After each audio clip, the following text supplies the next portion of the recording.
Connaissez-vous les principes de fonctionnement et de conception des moteurs électriques triphasés, asynchrones et synchrones? Si vous n'avez pas la réponse, je vous la donne dans ce qui suit. Bienvenue. Aujourd'hui, découvrons ensemble la différence entre un moteur synchrone et un moteur asynchrone, aussi appelé moteur à induction. Ces deux moteurs sont très utilisés dans l'industrie, mais ils fonctionnent différemment.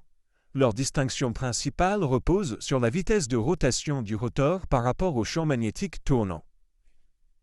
Le moteur asynchrone fonctionne grâce au principe de l'induction. Le rotor tourne toujours à une vitesse légèrement inférieure à celle du champ magnétique. C'est ce qu'on appelle le glissement. Ses avantages: robustesse, faible coût, entretien limité. C'est pourquoi il est largement utilisé dans les pompes, ventilateurs et machines-outils.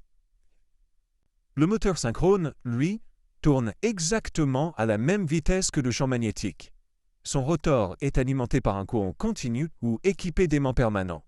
Ses atouts: précision de vitesse, haut rendement, facteur de puissance correctable. On le retrouve dans les centrales électriques, les ascenseurs et certaines machines de précision. Le moteur asynchrone, économique, simple, mais la pâle, le précision. Économique, mais avec glissement. Moteur synchrone, précis, efficace, mais plus complexe et coûteux. Voulez-vous que je répète? Ok, c'est bon, allons-y alors.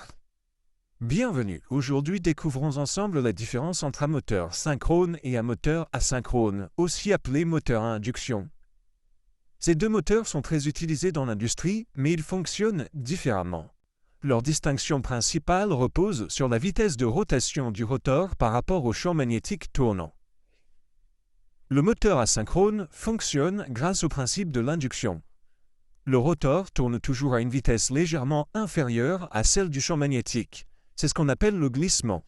Ses avantages: robustesse, faible coût, entretien limité. C'est pourquoi il est largement utilisé dans les pompes, ventilateurs et machines-outils. Le moteur synchrone, lui, tourne exactement à la même vitesse que le champ magnétique. Son rotor est alimenté par un courant continu ou équipé d'aimants permanents. Ses atouts: précision de vitesse, haut rendement, facteur de puissance correctable. On le retrouve dans les centrales électriques, les ascenseurs et certaines machines de précision. Le moteur asynchrone, économique, simple, mais la pâle, le précision. Économique, mais avec glissement. Moteur synchrone, précis, efficace, mais plus complexe et coûteux. Voilà! Vous connaissez maintenant la différence entre moteur synchrone et asynchrone. À vous de choisir celui qui correspond le mieux à votre application. Merci pour votre attention. On se donne rendez-vous à l'occasion d'une nouvelle vidéo.